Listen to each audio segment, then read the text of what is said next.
සාදු සාදු සාදු නමස්කාර වේවා බුදුරුවනට සැමදා බුදු හිමි සරණ යමි. නමස්කාර වේවා ධම්රුවනට සැමදා සදහම් සරණ යමි. නමස්කාර වේවා සංඝරුවනට සැමදා මහා සංඝ සරණ යමි. නමස්කාර වේවා තුනුරුවනට සැමදා තිසරණ සරණ යමි. සාදු සාදු සාදු. අප හැම දෙනාගේ කල්යාණ මිත්‍ර ගුරු දේවෝත්තම පරම පූජනීය පින්වත් ලොකු ස්වාමීන් වහන්සේට අපගේ වන්දනාව වේවා. සාදු සාදු සාදු. පූජනීය මහා සංඝරත්නයන් අවසරයි. ශ්‍රද්ධාවන්ත වාසනාවන්ත පින්වතුනේ, අදත් මේ පින්බර අරුණෝදයේ අපි සූදානම් වෙන්නේ උතුම් වූ පින් සිතුවිල්ලක් ඇති කරගන්න බුදුරජාණන් වහන්සේ දේශනා කරපු සද්ධර්මයේ මුල් කරගෙන. අද අපේ ජීවිතේ හදා ගැනීම පිණිස, අපේ ජීවිතේ ලස්සන කර ගැනීම පිණිස අපි ඇති කරගන්න පින් හිතුවිල්ල තමයි පූර්ව යෝජනා කිරීම. ජීවිතයට සම්බන්ධ කරගන්න පින්වතුනේ පූර්ව යෝජනා ක්‍රමය. ඒ පූර්ව යෝජනා ක්‍රමය ගැනයි අද මම ඔබට කියා දෙන්නේ. අද මේ දේශනාව සඳහා දායකත්වයෙන් දරනවා අංක 838 කුරු හැරගෙදර කිරින්දව කුලියා පිටිය කියන ලිපිනේ පදිංචි ශ්‍රද්ධහා මාසික ධර්මදාන සමාජිකත්වයේ දරන පින්වත් WG නන්දාවති මෑණියන්, ඒ වගේම HM ආනන්ද උදයසිරි පියාණන් සහ ඒ අයගේ දූදරු මුණුපුරු මිනිපිරියන් ඇතුළු ඒ පවුලේ සියලු දෙනා තමයි දේශනාවට දායකත්වය දරන්නේ. පින්වතුනි, මේ ජීවිතේ අපි හදාගන්න, ලස්සන කරගන්න ආසාය. පුංචි අය වේවා, වැඩිහිටි අය වේවා, තරුණ වයසේ වේවා, අපි හැමෝම ආසයි ලස්සන ජීවිතයක් උපදව ගන්න. ඒ ලස්සන ජීවිතේ උපදවා ගන්න ඕන කියන හිතුවිල්ල තිබ්බ පමණකින් ඒ හිතුවිල්ලෙන් අපිට ලස්සන ජීවිතයක් ඇති කරගන්න අවස්ථාව නැහැ. ඒ උදෙසා අපිට හරි උපකාරයි අද මේ කියා දෙන ක්‍රමය. ඒ මොකක්ද? පූර්ව යෝජනාව. මේ පූර්ව යෝජනා ක්‍රමයේ බුදුරජාණන් වහන්සේ දේශනා කළේ කකචූපම කියන සූත්‍ර දේශනාවේ.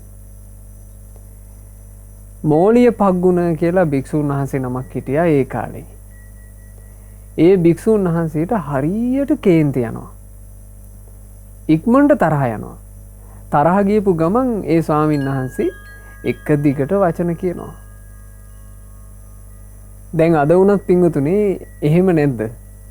සමහර අය ඉන්නවා කේන්ති යනවා, කේන්ති ගියපු ගමන් එක දිගට කියාගෙන යනවා. ඒ කේන්තිය පාලනය කරගන්න බෑ.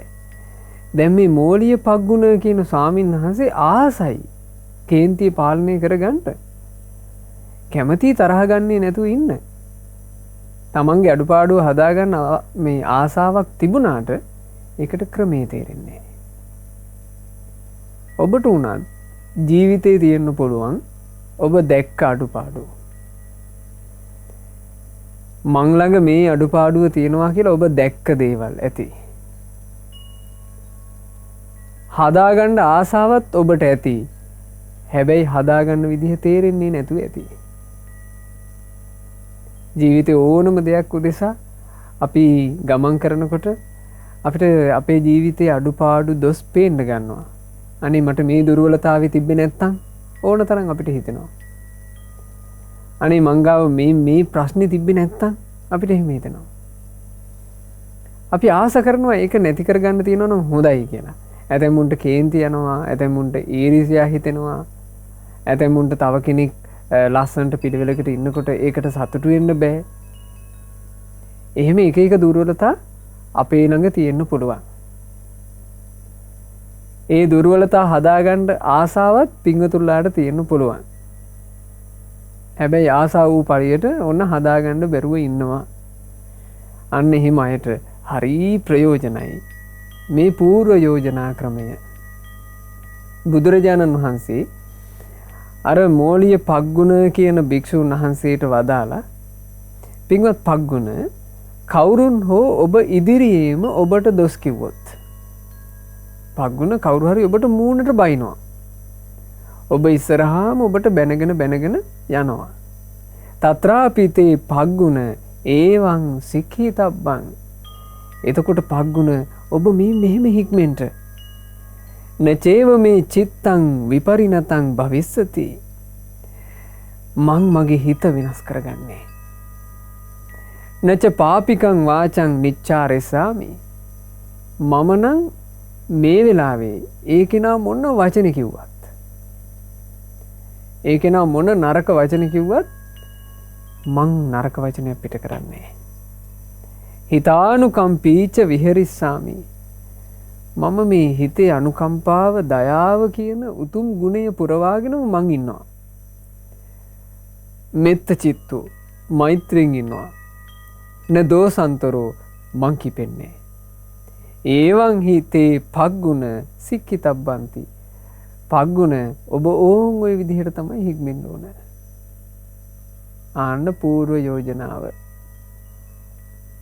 අපි හිතට කල්ැතුවම දෙනවා යෝජනාවක්. මම නම් මේ වෙලාවේ මෙහෙම කරනවා. මට මේ වගේ ප්‍රශ්නයක් ඇති වුණොත් මං මෙහෙමයි කටයුතු කරන්නේ. අන්න ඒකට කියනවා පූර්ව යෝජනා ක්‍රමය. අඩුපාඩු හදාගන්න තියෙන බොහොම වටින ක්‍රමයක්. ඒ හින්දා තමන්ගේ අඩුපාඩු තම තමානි දන්නේ. දැන් මේ මෝලිය පග්ගුණ ස්වාමීන් වහන්සේට තිබුණේ ඉක්මනට කේන්ති යන අඩුපාඩුව. පින්වතුන්ලා අතරේ එක විදිහ අඩුපාඩු තියෙන්න පුළුවන්. ඇතැම් අයට දැන් විවාහක පිරිස සමහරවිට අපිත් එක්ක කතා කරලා තියෙනවා. ඇතැම් මහත්තුරු කියනවා අනේ ස්වාමීන් වහන්සේ මට තියෙන දෝෂය මට මේ දකින කාන්තාවන්ට හිත යනවනේ. මට බොහොම නරකුලි හිතුවිලි ඒ කාන්තාව කෙරෙහි හට ගන්නවා. මිනිස්සුන්ට තියෙන ප්‍රශ්න. සමහරු කියනවා අනේ ස්වාමීන් වහන්සේ මම ආයතනයේ වැඩ කරනකොට මට මේ ආයතනයේ අනිත් සේවක පිරිස ගැන හරියට ඊර්ෂ්‍යා හිතෙනවා. මේ තියෙන ප්‍රශ්න. දැන් ඔය අපිත් එක්ක කතා කරපු අයගේ ප්‍රශ්නනේ අපි දන්නේ. නොකියපු ඒවා කොච්චර ඇද්ද? ඒ හින්දා ඉගෙන ගන්න වයසේ දරුවෝ වෙන්න පුළුවන්. තරුණ වයසේ අය වෙන්න පුළුවන්. මැදි වයසේ ඉන්න අය වෙන්න පුළුවන්. වයසට ගියපු අම්මලා තාත්තලා වෙන්න පුළුවන්. ඕනම කෙනෙකුට තියෙනවා අඩුපාඩු තමන් හදාගන්න කැමැත්තෙන් ඉන්න. ආන් ඒ අයට මේ ක්‍රමේ මේ මොහොතේ ඉඳලා පාවිච්චි කරන්න. තමන්ගේ හිතට තමන් ආසා කරන දේ පූර්ව යෝජනාවක් විදිහට කරන්න. මට මේ වගේ අවස්ථාවකට මුහුණ දෙන්න වුණොත් මං මෙහෙමයි කරන්නේ කියන පූර්ව යෝජනාව. බුදුරජාණන් වහන්සේ පග්ගුණ ස්වාමීන් වහන්සේට තවදුරටත් මේක විස්තර කළා. පග්ගුණ ඔබට කවුරු හරි ඔබ ඉස්සරහා මූණට බැන්නොත් විතරක් නෙමෙයි. කවුරුන් හෝ ඔබට අතින් පහර දෙන්නත් පුළුවන්. අත උස්සලා කෙනෙක් ගහන්න පුළුවන්. එහෙම නැත්නම් කෙනෙක් ගලකින් ගහන්න පුළුවන්. එහෙම නැත්නම් කෙනෙක් පොළු වලින් ගහන්න පුළුවන්. එහෙම නැත්නම් පග්ගුණ තියුණු අවියක් කමෝරාගෙන ඔබට කොටන් දෙන්න පුළුවන්. එහෙම ප්‍රශ්නයක් වුණත් පග්ගුණ ඔබ කලින්ම හික්මිලා ඉන්න මෙහෙම. දැන් මේ සිද්ධිය එකක්වත් වෙලාද? මේ වෙන මොහොත නෙමෙයි. දැන් බුදුරජාන් වහන්සේ මේ අවවාදේ කරන්නේ පින්වතුනි ඉස්සරහට මෙහෙම එකක් වුණොත් කියන තැන ඉඳන්. ඉස්සරහට කෙනෙක් මූණට බැන්නොත්. එහෙම නැත්නම් අතින් ගැහුවොත්, ගලකින් ගැහුවොත්, ආයුධයකින් ගැහුවොත්, පොල්ලකින් පහර දුන්නොත්, ඒ ඕනම අවස්ථාවක මම කොහොමද ඒකට මුහුණ දෙන්නේ කියන එක පග්ගුණ ස්වාමීන් වහන්සේට බුදුරජාන් වහන්සේ කල්ැතුම දේශනා කරනවා. පග්ගුණ ඔබ එතකොටත් හිතන්න. මම නම් මගේ හිත වෙනස් කරගන්නේ. මම නම් පාපී වචනයක් පිටවෙන්න දෙන්නේ නෑ. මං ද්වේෂයෙන් තොරව ඉන්නවා. මං මෛත්‍රියෙන් ඉන්නවා. හිතානුකම්පීව ඉන්නවා. මේ ලෝක සත්වයා කෙරෙහිම මෙත් සිතිනුයි මං වාසය කරන්නේ. ඒවන් හිතේ පග්ගුණ සික්කිතබ්බං.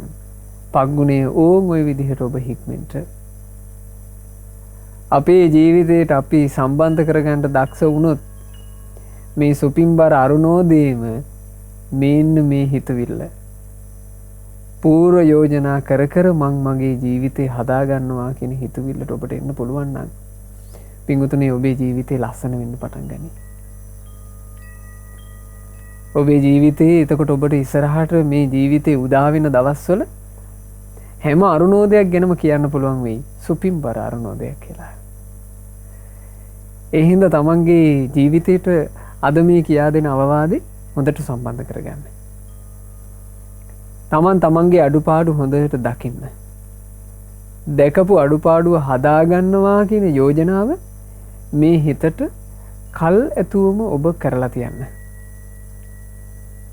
බුදුරජාණන් වහන්සේගේ ශාසනය තුල අඩුපාඩු හදාගෙන දොස් හදාගෙන නිවැරදි උනේම පින්වතුනි මේ ක්‍රමයට තමන් කල්ැතුව තමන්ගේ හිතට යෝජනාවක් කරලා තියෙනවා. මෙබඳු මොහොතක මං කොයි විදිහටද මේකට මුහුණ දෙන්නේ කියලා. ඒ යෝජනාවත් එක්ක තමයි එයාට සංවර වීමක් කියලා එකක් හැදෙන්නේ. ඇත්තෙන්ම ශාසනය ඇතුලේ තියෙන ශික්ෂාපද සමාදන් වීම මේ විදිහමයි. සිල්පද සමාදන් වෙනවා ශ්‍රාවකයා මං ප්‍රාණඝාතයෙන් වළකිනවා. සතෙක් මරන්න අවස්ථාවක් ආවොත් මං මරන්නේ. ප්‍රාණඝාතයක් කරන අවස්ථාවක් මගේ ජීවිතයට එළඹුණොත් මං ඒක කරන්නේ. අන්න සමාදන් වුණා. දැන් එහෙම සිදුවීමක් තියෙනවානේ මේ ලංකා භූමියේම එක උපාසකෙක්. ඔහු වනාන්තරයේ ඇවිදගෙන යනවා යම් කටයුත්තකට. යද්දී දවස් ගාණක් ගොදුරක් නැතුව හිටපු පිඹුරෙක් මේ උපාසකයාට මූණට මූණ හම්බ වුණා. උපාසකයාව දැක්ක විතරයි පිඹුරා මේ උපාසකයාගේ කකුල් දෙක වෙලා ගත්තා. කකුල් දෙක කිටි කිටියේ වෙලාගෙන මේ පිඹුරා දැන් අතහරින්නේ නැහැ. ඔහු යම් කටයුත්තකට ගියේ හොඳ තියුණු කැත්තක් අතින් අරගෙන. ඔහුට පුළුවන් මේ කැත්තෙන් ඕන තරම් මේ පිඹුරාට හානියක් කරලා දෙකට කපලා බේරෙන්න. හැබැයි එහෙම කරොත් එහෙම මේ සතා මිය යනවා. ඒ උපාසකයාගේ හිත තමන් සමාදන් වෙච්ච සිල්පදේම මතක් කර දුන්නා. ප්‍රාණඝාතයෙන් වළකිනවා කියලා සමාදන් වුණා නේද? සත්තු මරන්නේ නෑ කියලා කල් ඇතුවම තෙරුවනට පොරොන්දු වුණා නේද? අන්න එහෙම හිතට මතක් වෙන්න පටන් ගත්තා. එතකොට ඔහු අවසානයේ කරලා තියෙන්නේ තමන්ගේ අතේ තිබුණු කැත්ත මේ කැත්ත අතේ තියෙන කන්නේ මට මේ සතාව කපන්න ඕන, මේ සතාව කපලා හරි බේරෙන්න ඕන කියලා හිතෙන්නේ. මම මේ කැත්ත විසික් කරනවා කියලා අර පිඹුරා වෙලාගෙන ඉද්දීම, පිඹුරා කකුල් දෙක වෙලාගෙන ඉද්දීම වැරින් අතට වීරිය අරගෙන ඈතට වීසි කළා. කැත්ත වීසි කළා. ඒක ඇත්ත වීසි කරාම මෙතන හරි ආශ්චර්යමත් දෙයක් සිද්ධ වුණා. ඔහුගේ සීලේ ආනුභාවයට අර පිඹුරාට හිතෙනවා මම මෙයාව අතාරින්න ඕන කියලා. ඒ පිඹුරා මේ උපාසකයාව අතහැරියා. පූර්ව යෝජනාව හිතට කල්ැතුවම කියලා තියෙනවා මම නම් ප්‍රාණඝාත කරන්නේ. එතකොට තේරෙනවා නේද මේ සිල්පදයේ කියන එක නිකන් වචනයක් කිව්ව පමණින් සමාදන් වෙන්නේ කියලා. සීලයක් කියලා කියන්නේ පින්වතුනි අපි උදෙසා කියන අපි උදෙසා කරන පූර්ව යෝජනාවක්. මං සොරකම් කිරීමෙන් වළකිනවා. මං දිවි හිමියෙන් සොරකම් කරන්නේ. ආන්න පූර්ව යෝජනාවක් කළා. ඊළඟට අපිට සමාදන් වෙන්න පුළුවන් බොහෝම වටින එකක්. මම සල්ලාලකම් වලින් වළකිනවා. කෙනෙකුට තියෙනවා නම් මේ සරාගී සිතක්, බොහෝ සරාගී සිතක්, දකින ස්ත්‍රියට පුරුෂයාට හිත යන බව, අන්න ඒක න කල්ැතුම පූර්ව යෝජනාවක් කරලා තියෙනවා. මට මෙහෙම හිතුවිලි ගලාගෙන ආවත් මං ඒකට ඉඩ දෙන්නේ. මං ඒකට ඉඩ දෙන්නේ මම සිල්පදේම හික්මෙනවා. මේ විදිහට යෝජනා කරලා තිබුණොත් වැරදි කරන ස්වභාවය කියන එක මේ ලෝකෙ තියෙනවා. වැරද්දට වැටෙනවා කියන ස්වභාවය මේ ලෝකෙ තියෙනවා. අපි සමහරවිට ලෝකයට දොස් පවර ඉන්නවා. එක්ක අපි වර්තමානයේ ගත්තොත් එහෙම අපි එක යුගයකට දොස් පවරනවා. අපි සමහරවිට කියනවා මේ අලුත් પરම්පරාව හරි නරකයි. අලුත් પરම්පරාවේ කිසි හික්මීමක් නැහැ. මේ ලෝකයේ දිහා බලලා අපි කියන ඒවා. නමුත් ඇත්තටම තියෙන්නේ තම තමාගේ හික්මීමේ අදක්ෂකමක්. කොතනක කොයි විදිහකට ඉන්න කෙනෙක් වුණත් හික්මීමේ දක්ෂකම ඇති කරගත්තොත් මෙන්න මේ ක්‍රමයට හිතට කල් ඇතුව යෝජනාවක් සිද්ධ කරලා තමන්ව හදාගන්න මහන්සි ගන්න එක. කෙනෙකුට හිතුවිල්ලක් ඇති කරගන්න පුළුවන් නම් ඔන්න අපි හිතමු වචනේ සංවර කරගන්න බැරි කෙනෙක් ඉන්නවා. එයා කල්ැතුවම යෝජනා කරනවා හිතට. මං අවශ්‍ය වෙලාවක විතරයි කතා කරන්නේ. මම ඔහේ මේ කියවන තැන්වලට යන්නේ. පිරිස ගොඩාක් කතා වෙවි ඉන්න තැනකට ගියොත් මගේ වචන අසංවර වෙලා සමහරලාට වැරදි වචනත් කියවිලා හිතමනාපකම් හටගෙන මේ ප්‍රශ්න වෙන්නේ. ඒ හින්දා මං අඩුවෙන් කතා කරන කෙනෙක් වෙනවා. ඔන්න අපි යෝජනාවක් කළා. මං අඩුවෙන් කතා කරන කෙනෙක් වුණොත් මට බොරුවෙන් වළකින්නත් පුළුවන්. කේලම් කියන එකෙන් වළකින්නත් පුළුවන්. පරුස වචනෙන් වළකින්නත් පුළුවන්. හිස් වචනෙන් වළකින්නත් පුළුවන්. අන්න එයා කලින් සැලසුම් කරනවා. ඒ සැලැස්ම ඊට පස්සේ ක්‍රියාත්මක කරන්න මහන්සි ගන්නවා. පූර්ව යෝජනා කරපු දේ. ඒ නිසා පින්වතුනි ජීවිතේ සම්බන්ධයෙන් මා හිතන්නේ අපි මේ කියා දෙන ක්‍රමේ ඔබ වෙන කටයුතු වලට යොදා ගන්නවා. ගෙයක් හදන්නේ කලින් සැලසුම් ඇඳලා. කලින් හොඳ සැලැස්මක් ඇඳලා තමයි ඒකට අනුව ගේ හදාගෙන යන්නේ. ඊළඟට අපි ගත්තොත් එහෙම අපි මොනවා හරි වගාවක් ආදිය සිද්ධ කරනවා නම් ඒවා කරන්නේ කලින් සැලසුම් කරනවා. මේ තැන මේවා වවනවා, මේ තැන මෙහෙම කරනවා. ව්‍යාපාරික කටයුත්තක් පටන් ගන්න ගියත් අපි කලින් සැලසුම් සංවිධානය කරනවා. නමුත් ජීවිතේ සම්බන්ධයෙන් ගත්තාම අපිට එහෙම කිසි සැලැස්මක් නැහැ. අපි හොඳ සැලසුමක් හදා ගන්න ඕන. කල්ැතුව යෝජනා කර කර. මම කොහොමද මගේ ජීවිතේ ලස්සනට හදාගන්නේ කියන එකට සුන්දර පූර්ව යෝජනාවක් ඔබ එකතු කරගන්න. ධර්මයේ හැසිරෙන ශ්‍රාවකයෝ විදිහට ධර්මානුකූලව ජීවිතේ ගොඩනගා ගන්නටත් අපිට හොඳම දේ තමයි පූර්ව යෝජනාව. මම අද දවස ගත කරනකොට මට මේ කටයුතු තමයි යෙදෙන්න තියෙන්නේ. මේ කටයුතු අතරේ මට මෙන්න මේ කාල වකවානු වල විවේක එනවා. මම මේ විවේකය ධර්මයේ පුරුදු කිරීම පිණිස යොදා ගන්නවා. අපි සැලසුම් කරනවා. ඒ සැලසුමක් අපේ අභ්‍යන්තරයේ තිබුණොත් පින්වතුනේ අපිට රැකියා ස්ථානයේ හෝ විවේකයක් ආපු ගමන් අර හිතුවිල්ල අපිට මතක් වෙලා එනවා. මේ මම කල්ැතුව හිටපු කල්ැතුවම හිතපු විවේක වෙලාව නේද මේ ආවේ. මේ වෙලාවේ මම මේ කටයුත්ත කරන්න ඕන කියලා. ඒ හින්දා මේන්න මේ ක්‍රමේ ජීවිතයට ගලපා ගන්න. ගලපාගෙන පුරුදු වෙන්න මහන්සි ගන්න. පූර්ව යෝජනා කර කර දවස ලස්සන කර ගැනීම. මේ සොපින්බර අරුණෝදයේ අද දේශනාවෙන් මේ කියා දෙන අවවාදය ඔබ හොඳට හිතට අරගත්තොත් මේ බණපදයට පුළුවන් ඔබට උදා වෙන සියලු අරුණෝදයන් සොපින් බර කරන්න. ඊළඟට මේ බණපදයට පුළුවන් ඔබේ ජීවිතේම වුණත් සොපින් බර කරන්න. හරියට මේ අවවාදය ගලප ගත්තොත් මේ බුද්ධ ශාසනයේ පින්වතුනි අපි කවුරුත් අහලා තියෙන කතා පුවතක්නේ නන්ද ස්වාමීන් වහන්සේගේ සිද්ධිය. නන්ද තෙරුන් කියලා කියන්නේ සරාගී සිතුවිලි බහුලව තිබ්බ කෙනෙක්. මොකද බුද්ධ ශාසනය පැවිදි වුණේ තමන්ගේ කැමැත්තෙන් නෙවෙයි. බුදුරජාණන් වහන්සේගේ පෙළඹවීම නිසා තමයි බුදු සසුනේ පැවිදි වුණේ. පැවිදි වුණාට පස්සේ තමන් බොහෝම ආදරය කරපු ජනපද කල්යාණියව යලි යලි මතක් කර කර හිටියා. ඒ හිතවිල්ලෙන් බේරෙන්න කිසිම උවමනාවක් තිබුණේ නෑ. පැවිද්දට ආසාවක් තිබුණේ නෑ.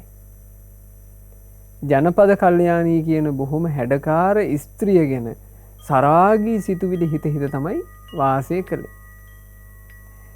එතකොට භාග්‍යතුන් වහන්සේ ඒ නන්ද තෙරුන් වහන්සේට උපකාර කළා. අපි අහලා තියෙනවා. නන්ද ස්වාමීන් වහන්සේව බුදුරජාණන් වහන්සේ එකතු කරගෙන ගියා තව්තිසාවට. තව්තිසා ගියාට පස්සේ පේනවා මේ මනුස්ස ලෝකේ කාන්තාවෝ වගේ නෙවෙයි දිව්‍යාංගනාවෝ. හරිම හැඩකාරයි. මනස්කාන්ත රූසපු ඇලාට තියෙන්නේ. එතකොට ජනපද කල්යාණිය කෙරෙහි යම් සරාගී බන්ධනයක් තිබුණාද නන්ද ස්වාමීන් වහන්සේගේ හිතේ. ඒ නන්ද ස්වාමීන් වහන්සේට හිතවිල්ලක් ඇති වුණා. හාපෝ මම මේ කොයි වගේ ස්ත්‍රියක් ගැනද ගොඩාක් ලස්සනයි කියලා හිතාගෙන ඉඳලා තියෙන්නේ. අර හිතවිල්ල දුරු වුණා. ඊට පස්සේ බුදුරජාණන් වහන්සේ නන්ද ස්වාමීන් වහන්සේට කියනවා නන්දය මේ ඉන්න අප්සරාවියෝ දෙස බලන්න. මේ අප්සරාවියෝද ලස්සන එහෙම නැත්නම් ඔබගේ ජනපද කල්යාණියද? කිව්වා ස්වාමීනි මේ අප්සරාවියොත් එක්ක සලකලා බලනකොට නම් හරියට ජනපද කල්යාණි ගැන මට හිතෙන්නේ මේ දැවිච්චි හේනක බාගෙට පිච්චිච්චි වැඳිරියක් වගේ. ඒ රූපේ ගැනයි කිව්වේ. දිව්‍යාංගනාවයන්ගේ රූපෙත් එක්ක සලකනකොට ජනපද කල්යාණියන්ගේ රූපේ ඒ වගේ කිව්වා. එතකොට බුදුරජාණන් වහන්සේ වදාලා නන්දය මම මේ අප්සරාවියෝ 500ක් ඔබට ලබා දෙන්න අප වෙනවා. ඔබට කරන්න තියෙන්නේ මනාව පිළිවෙතේ හැසිරෙන එකයි. එතකොට නන්ද ස්වාමීන් වහන්සේගේ හිත අර ජනපද කල්යාණී ගැන හිතා ඉන්න එකෙන් දුරු වුණා. දැන් ජනපද කල්යාණී ගැන හිතමින් සිවුරු වරින්න ඕන කියන හිතුවිලි ටික නැතුව ගියා. මේ මනුස්ස ලෝකෙට ඇවිල්ලා දැන් ඉතින් උන්වහන්සේ පැවිද්ද තුල හිතාලවාගෙන වාසය කරන්නට මහන්සි ගන්න බවක් පේන්න ගත්තා. හැබැයි භික්ෂුන් වහන්සේලාගේ අතරේ ওই ආරංචි යනවා.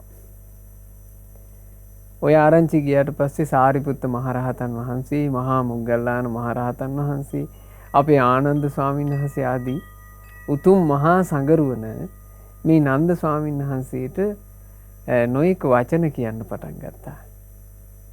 ඒ කියන්නේ මෙහෙම කියනවා. අපේ නන්දයෝ මේ අප්සරාවියෝ පතාගෙනනේ මේ ධර්මයේ හැසිරෙන්නේ. අනිත් භික්ෂුන් වහන්සේලා නම් ඉතින් නිවනක් පතාගෙනනේ ධර්මයේ හැසිරෙන්නේ. නන්දයන්ට ඉතින් එහෙම ගන්න නෙවෙයි තියෙන්නේ. නන්දයන් හරියට නිකන් මේ මුදලාලි කෙනෙක් වගේ ලාභයක් පතාගෙන මේ බණ භාවනා කරන්නේ. ඕන්න ඔහොම කියලා නන්ද ස්වාමීන් වහන්සේට ලැජ්ජා වෙන්න කරුණු කිව්වා. එතකොට නන්ද ස්වාමීන් වහන්සේගේ හිතේ තිබුණාද යම් හිතුවිල්ලක් මට දිව්‍ය අප්සරාවියෝ ඕන කියලා. ඒකත් නැතුව ගියා.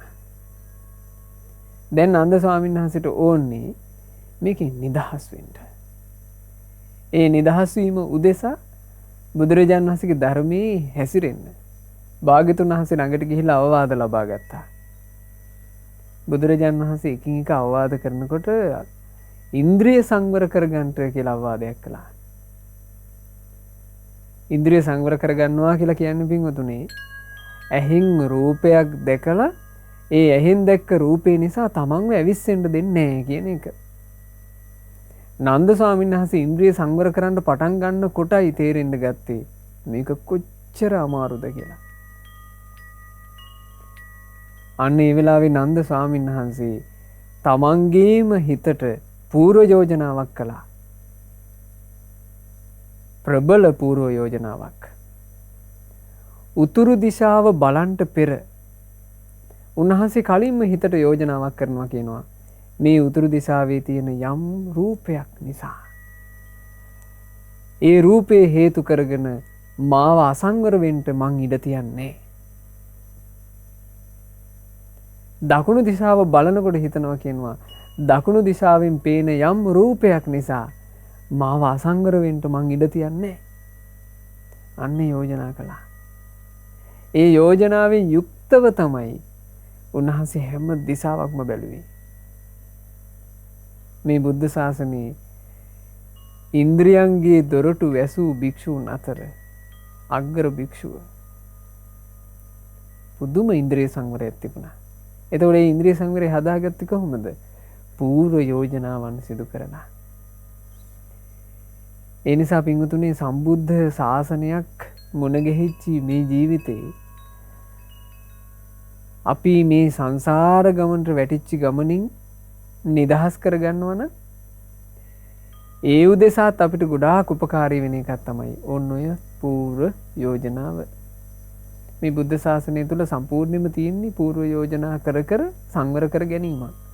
අපි සමාදන් වෙනවනේ මම බුදුරජාණන් වහන්සේවමයි සරණ යන්නේ. අද පටන් ජීවිතේ තියෙන තාක් මම බුදුරජාණන් වහන්සේගේ සරණින් බැහැර වෙන්නේ. අපි අපිටම කරගත්ත යෝජනාවක්. අපි අපිටම දීපු අදහසක්. ඒ අදහස තුල නේද සංවර වෙන්නේ. ඒ අදහස තුලයි සංවර වෙන්නේ.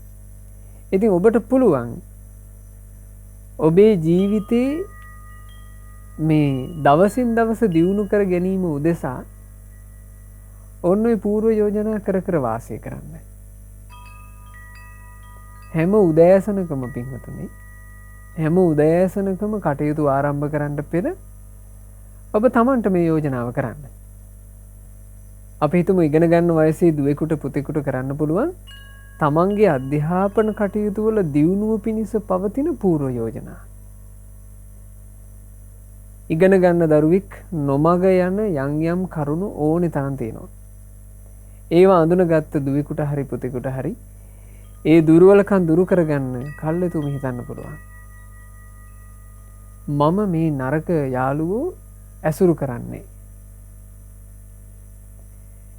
ඒ අයත් එක්ක මේ විදිහට මං එකතු වෙන්නේ. ඊළඟට මම මේ ස්මාර්ට් ෆෝන් පාවිච්චි කර කර ඒ වගේ ගේම් ගගහ එහෙම මං සතුටු වෙන්නේ. අන්න පූර්ව යෝජනා කරනවා. ඒ පූර්ව යෝජනාව කියන එක හැබැයි වචනයක් නෙමෙයි. අවංකව කරන එකක්. අවංකව තමන්ගේ හිතට එකඟව තමන්ගේ දියුණුව දෙසා ඒක තමාට කරගන්නේ. එහෙම කෙනාටයි පින්වතුනි ආත්ම දමනයක් ඇති කරගන්න අවස්ථාව ලැබෙන්නේ. ඉතින් බලන්න මේ ශාසනය කියා දෙන ක්‍රම කොයිතරම් ධනාත්මකයිද? කොයිතරම් ධනාත්මකයිද? බුදුරජාණන් වහන්සේ සල්ලේක කියන සූත්‍ර දේශනාවේදී වදාළා මහණෙනි යම් කිසි කෙනෙක් මම මේ අකුසල් දුරු කරන්න ඕන කියලා හිතුවිල්ලක් ඇති කර ගන්නවා නම් මේ හිතට යම් යෝජනාවක් කරනවා නම් ඒ පමණකින් මහත්ඵල මහානිසංස වන්නේය.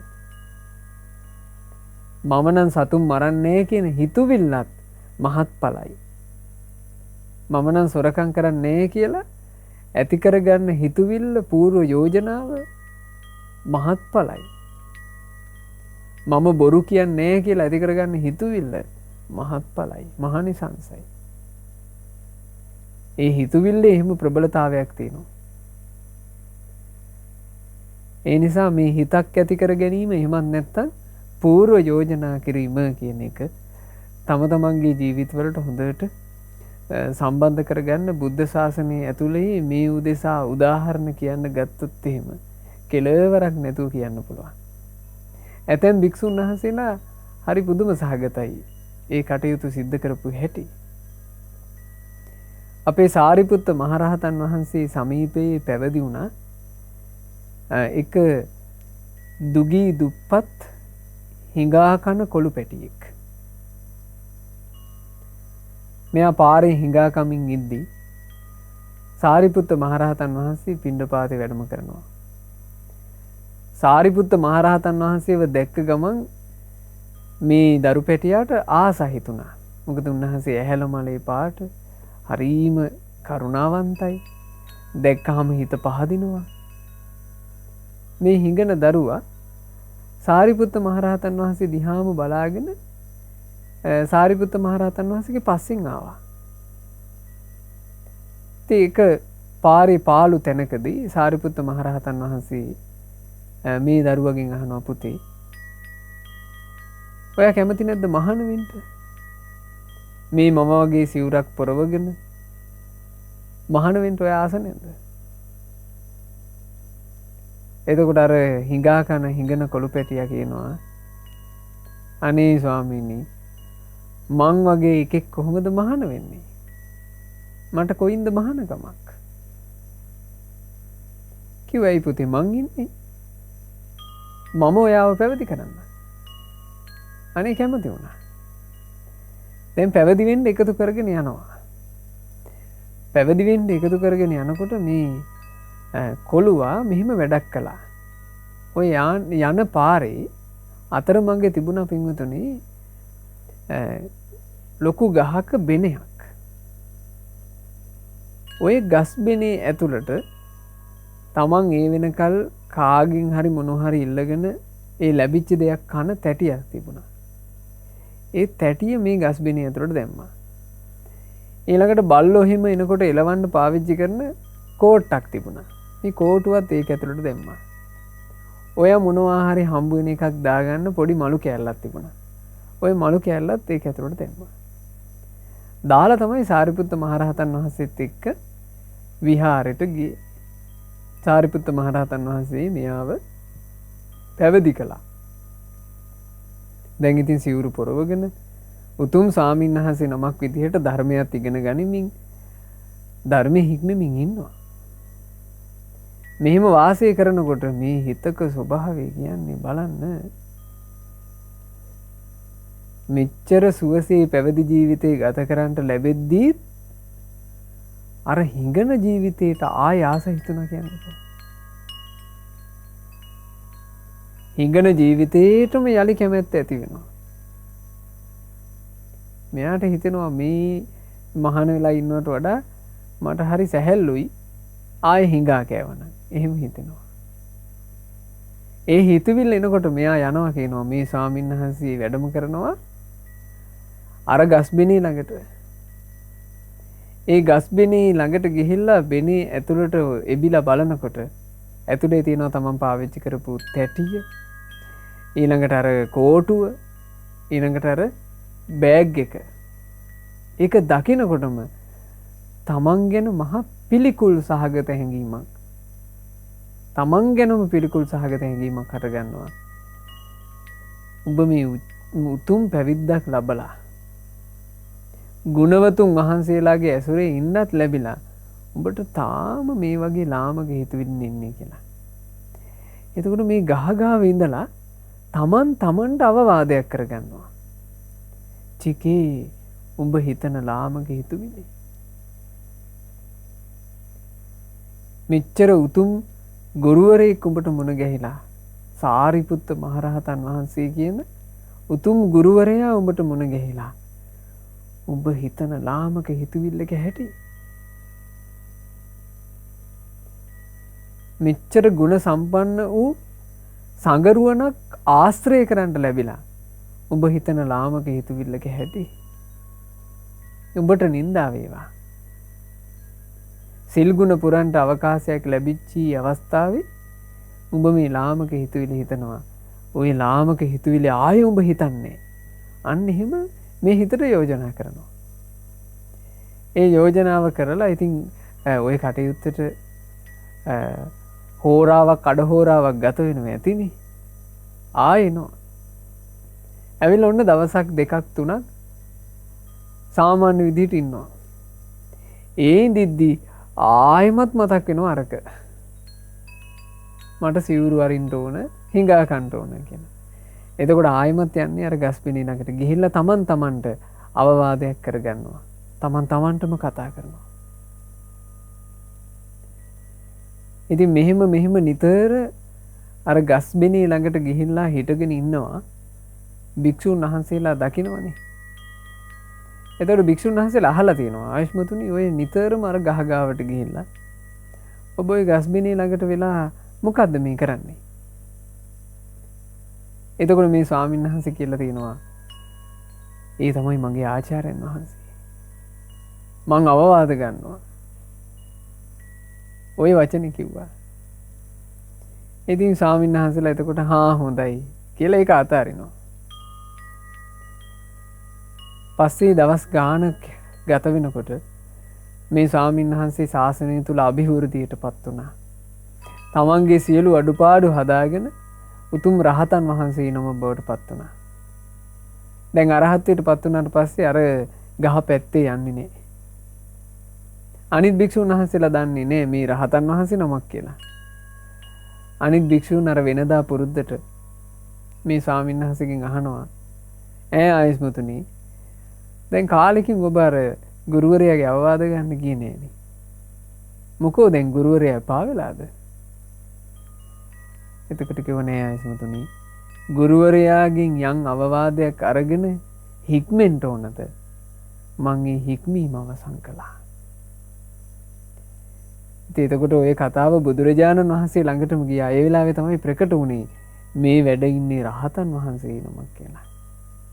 භාග්‍යතුන් වහන්සේ දේශනා කළා මහණෙනි මේ භික්ෂුවට මොකුත් කියන්න එපා. මේ වැඩ ඉන්නේ සියලු කෙලෙස් නැසූ රහතන් වහන්සේ නමක් කියන කතාව. ඒ නිසා අපේ ජීවිතේ දැන් ඒ බලන්න ශාසනයක් තුල ඉහළටම දියුණුව කරා යන්න සියලු කෙලෙස් නසන්න උදව් වුණා හිතට පූර්ව යෝජනා කර කර තමන්ගේ අඩුපාඩු හදාගන්න එක. ඉතින් සසුනක ලබන අග්‍රඵලයටත් ඒ ක්‍රමේ උපකාරයක් වුණා නම් පින්වතුනි මේ ජීවිතයේ අපේ සාමාන්‍ය දියුණුවක් කරා යන්න මේ පූර්ව යෝජනා කිරීම කියන එක කොයිතරම් උපකාරයිද?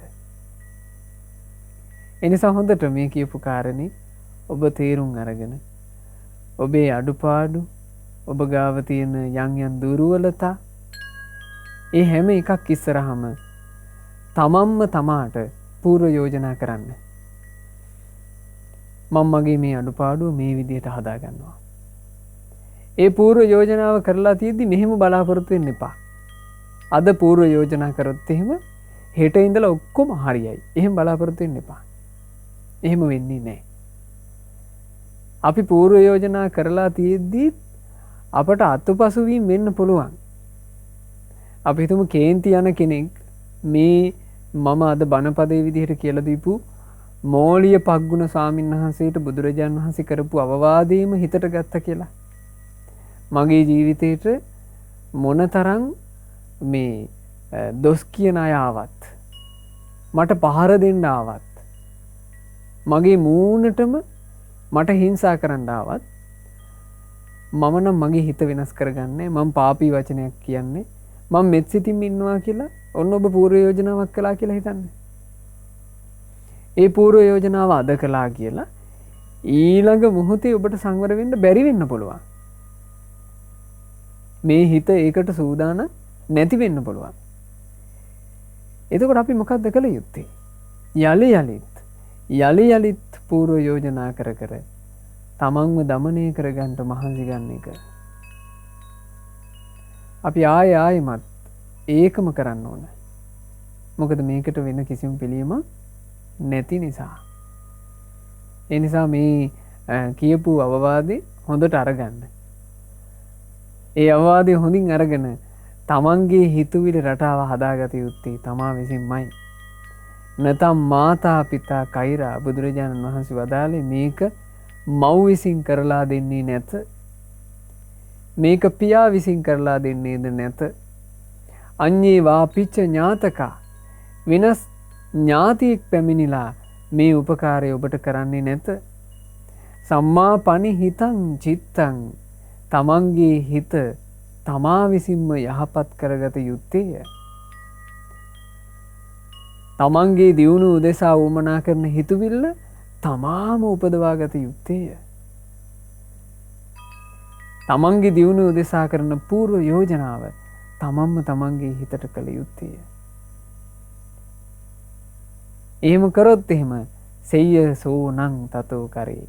ඒ තුලින්මයි තමා ශ්‍රේෂ්ඨත්වයේ කරා යන්නේ කියලා බුදුරජාණන් වහන්සේ දේශනා කළේ.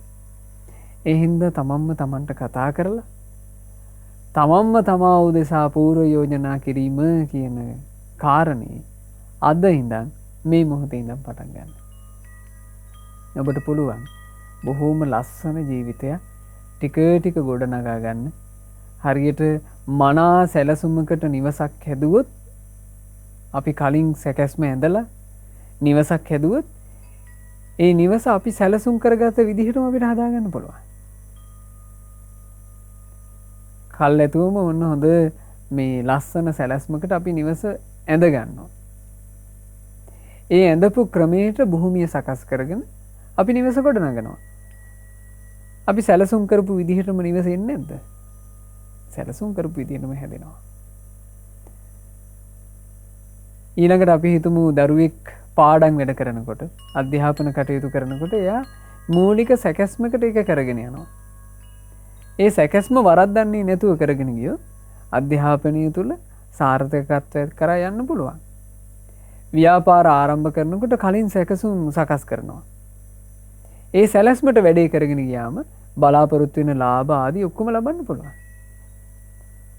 ගොවිතැනක් කරනකොට වෙනයම් හෝ කටයුත්තක් කරනකොට කල්ැතුව කරන මූලික සැකැස්ම එහි දියුණුවට එහි අභිවෘද්ධියට ඒකාන්ත කොට හේතු වෙනවා. ඔන්න ඔය වගේමයි මේ ජීවිතේ. තමන් පෞද්ගලිකව තමන්ගේ ජීවිතේට සැලසුමක් හදන්න ඕන. හැබැයි ඒක පූර්ව යෝජනාවක් විදිහට කළ යුත්තක්. මේ ජීවිතේ දවස ගත කිරීම සම්බන්ධයෙන් පින්වතුනි කාලසටහන ආදිය හදාගන්න එපා. ඒ කාලසටහන් හදා ගැනීම තුළ අනවශ්‍ය වෙහෙසක් විතරමයි එන්නේ. ජීවිතය සම්බන්ධයෙන් අපට තිබිය යුත්තේ පූර්ව යෝජනා කරන එක. මගේ මේ අඩුපාඩුව තියෙනවා. මේ අඩුපාඩුව ඉස්මතු වෙන මොහොතේදී එය හදා ගැනීම පිණිස මම මෙහිමයි කටයුතු කරන්නේ. අපි හිතමු අපේ ළඟ තියෙනවා මේ ඉක්මනට හිත පෑරෙන වචන කියවෙන ස්වභාවයක්. සමහර කෙනෙකුගේ වාක් ශෛලිය හිත පාරවන සුළුයි. එතකොට කට ඇරලා කතා කරපු ගමන් ඉන්න කීප දෙනෙක්ම තරහ වෙනවා. අපි හිතමු එහෙම ප්‍රශ්නයක් අපිට තියෙනවා කියලා. එතකොට අපි කල්ැතුම් පූර්ව යෝජනාවක් කරනවා හිතට. මං අඩුවෙන් කතා කරන කෙනෙක් වෙනවා. මං අඩුවෙන් කතා කරොත් මට මේ අරුබුදේ විසඳා ගන්නට පුළුවන්. අන්න ඒ වගේ තමන් තමන්ට පූර්ව යෝජනා කරමින් තමන්ගේ ජීවිතේ ලස්සනට හදාගන්න මහන්සි වෙන්න. අද මේ සුපින්බර අරුණෝදේම මේ කියා දීපු උතුම් අවවාදයේ හිතට අරගෙන පින්වතුන්ලා හැම දිනාට තමන්ගේ ජීවිත සැපවත් කරගන්නට සුවපත් කරගන්නට මේ ශාසනයේ තුල අභිවෘද්ධියට පත් කරගන්නට වාසනාව ලැබෙත්වා. සාදු සාදු සාදු. අද මේ හිමිදිරි උදෑසන උතුම් ධර්මයේ ශ්‍රවණය කරමින් අපි රැස් කළා වූ සියලුම පුණ්‍ය ධර්මයන් අපි අනුමෝදන් කරමු. සක්දෙවිඳුන්, සතරවරන් දෙවිවරුන්, සෙම්පති දෙවිවරුන් ප්‍රධාන සියලු දෙවි දේවතාවුන් වහන්සේලා සතුටින් පින් අනුමෝදන් වෙත්වා. අපගේ ඉෂ්ඨකාමී හිතකාමී සියලු දෙවියෝද පින් අනුමෝදන් වෙත්වා. ලංකා භූමිය සුරකින්න සුමන සමන් දෙව් නිරිදුන් ප්‍රධාන සියලු දෙවියෝද පින් අනුමෝදන් වෙත්වා. පින් අනුමෝදන් වන දෙවිවරු අපේ ජීවිත ਸਰව ප්‍රකාරයෙන්ම සුවපත් කර ගැනීම පිණිස, සැපවත් කර ගැනීම පිණිස අපහට දෙවියන්ගේ ආශිර්වාදය, දෙවියන්ගේ උපකාරය නොඅඩුවම සලසා දෙත්වා. දෙවියෝද ගෞතම සාසනය තුළම චතුරාර්ය සත්‍ය අවබෝධයෙන් සැනසෙත්වා. සාදු සාදු සාදු. රැස් කළා වූ සියලු පුණ්‍ය ධර්මයන් ගුරු දේවෝත්තම කල්යාණ මිත්‍ර පරම පූජනීය පින්වත් ලොකු ස්වාමීන් වහන්සේට අනුමෝදන් වෙත්වා. ගුරු දේවයන් වහන්සේ නිදුක්ව නිරෝගීව දීර්ඝායුෂ සම්පන්නියම ලබත්වා. මේ ගෞතම බුදු සසුන තුලම උතුම් වූ චතුරාර්ය සත්‍ය ධර්මය පරිපූර්ණ වශයෙන්ම අවබෝධ කරගන්නට වාසනාව ලැබෙත්වා. සාදු සාදු සාදු. රැස් කළා වූ සියලුම පුණ්‍ය ධර්මයන් අද මේ සුපින්බර අරුණෝදය උතුම් සද්ධර්ම දේශනාවට දායකත්වයෙන් දැරුවේ විශේෂයෙන් අද දවසේ 82 වෙනි ජන්මදිනය සමරන පින්වත් WG නන්දාවතී මෑණියන් ඒ තමන්ගේ ජන්මදිනය නිමිති කරගෙන මේ ධර්ම දානය සිදු කළා. ඒ වගේම නොවැම්බර් මාසයේ 23 වන දිනට 85 වෙනි ජන්මදිනය සමරන පින්වත් HM ආනන්ද උදේසිරි පියාණන්ටත් නන්දාවතී මෑණියන්ටත් මේ සියලුම පුණ්‍ය ධර්මයන්ගේ ආශිර්වාදයෙන්, රත්නත්‍රයේ ආශිර්වාදයෙන්, සියලු දෙවි දේවතාවුන් වහන්සේලාගේ ආශිර්වාදයෙන් නිදුක් නිරෝග සුවපත් භාවයේම සැලසෙත්වා. දීර්ඝායුෂ සම්පන්නියම සැලසෙත්වා. තවදුරටත් ජීවිතයට සුවසේම පින් කර ගන්නට ලැබෙත්වා. සුවසේම ධම්මග දියුණු කර ගන්නටත් ලැබෙත්වා. ගෞතම සාසනය තුල චතුරාර්ය සත්‍ය ධර්මය අවබෝධ කර ගන්නට ඒ මෑණියන්ටත් පියාණන්ටත් වාසනාව ලැබෙත්වා කියලා අපි සෙත් ප්‍රාර්ථනා කරනවා, ආශිර්වාද කරනවා. 2021 දෙසැම්බර් මාසයේ සාමාන්‍ය පෙළ විභාගයට පෙනී සිටීමට බලාපොරොත්තු වෙන සිටින පින්වත් සිතිල් තිසඟ මුණුපුරාට රත්නත්‍රයේ ආශිර්වාදයෙන්, සියලු දෙවියන්ගේ ආශිර්වාදයෙන්, මේ රැස් කළා වූ සියලු පුණ්‍ය ධර්මයන්ගේ ආශිර්වාදයෙන් අධ්‍යාපන කටයුතු ਸਰව ප්‍රකාරයෙන්ම සාර්ථක කරගන්නට ලැබෙත්වා කියලා අපි ආශිර්වාද කරනවා. ඒ වගේම රොසාර, සනුක, නෙත්මිර, දසිනී යන මුණුපුරු මිනිපිරියන්ගේත් ඒ අධ්‍යාපන කටයුතු ਸਰව ප්‍රකාරයෙන්ම සාර්ථක කරගන්නට රත්නත්‍රයේ ආශිර්වාදයෙන්ම ලැබෙත්වා කියලා අපි සෙත් ප්‍රාර්ථනා කරනවා. ඉතින් අද ධර්ම දානය සිදු කළා වූ ඒ සුපින්නතුල්ලාගේ නමින් යන්තාක් මිය පරලෝ යන්ට යෙදුණු ඥාතීන් හිත මිත්‍රාදීන් වෙද්ද ඒ සියලු ඥාතීන්ට පින් අනුමෝදන්ව ඥාතීන්ගේ පරලෝ ජීවිතයේ සැපයෙන් සැපයටම පත්වෙත්වා. මේ දුක් සහිත වූ සංසාර ගමනින් ඊතා ඉක්මනින්ම නිදහස් වෙත්වා කියන ප්‍රාර්ථනාවෙන් පින් අනුමෝදනා සිදු කරන්න. ඒ වගේම අද ධර්ම දානය සිදු කළා වූ ඒ සුපින්නතුල්ලා බලාපොරොත්තු වෙන ආකාරයෙන්ම කොරෝනා වෛරසයේ හේතුවෙන් රෝගාතුර වී සිටින ලංකාවාසී, ලෝකවාසී සියලු දෙනාට ඊතා ඉක්මනින්ම නිදුක් නිරෝග සුව ශාන්තිය ලැබෙත්වා කියන අදහසින් අපි සෙත් ප්‍රාර්ථනා කරමු. අද ධර්ම දානය සිදු කළේ ශ්‍රද්ධා මාසික ධර්ම දාන සමාජිකත්වයේ දරන අංක 838 කුරුහැර ගෙදර කිරින්දව කුලියාපිටිය යන ලිපිනේ පදිංචි අද දවසේ 82 වන ජන්මදිනය සමරන පින්වත් WG නන්දාවතී මෑණියන්, ඒ වගේම HM ආනන්ද උදේසිරි පියාණන් සහ ඒ අයගේ දූදරු මුණුපුරු මිනිපිරියන් විසින් ඒ ඉතින් පින්වත් හැම දෙනාටම මේ සියලු පුණ්‍ය ධර්මයන්ගේ ආශිර්වාදය, රත්නත්‍රයේ ආශිර්වාදය, සියලු දෙවියන්ගේ ආශිර්වාදය නොඅඩුවම ලැබෙත්වා. ජීවිතයේ සියලු යහපත් කටයුතු ਸਰව ප්‍රකාරයෙන්ම සාර්ථක වෙත්වා. කිසිම කරදරයකින් බාධාවකින් තොරව තමන්ගේ ජීවිතයේ පින්දහම් රැස් කිරීම, ධර්මයේ හැසිරීම ආදී සියලු කටයුතු සුවසේ සිදු කරගන්න ලැබෙත්වා. ශ්‍රද්ධා මාසික ධර්ම දාන සමාජික පින්වතුන්ලාටත්, ශ්‍රද්ධා කාර්ය මණ්ඩලයේ සියලු දෙනාටත්, සුපින්වත් ඔබටත් ගෞතම සාසනය තුල චතුරාර්ය සත්‍ය ධර්මය අවබෝධ කරගෙන සසර දුකින් නිදහස් වෙන්න වාසනාව ලැබෙත්වා. හැම දිනාටම තෙරුවන් සරණයි. නමෝ බුද්ධාය. මෙවැනි වටිනා ධර්මදේශනා ශ්‍රවණය කිරීමට ශ්‍රද්ධා ඩේලි YouTube චැනලය සබස්ක්‍රයිබ් කරන්න.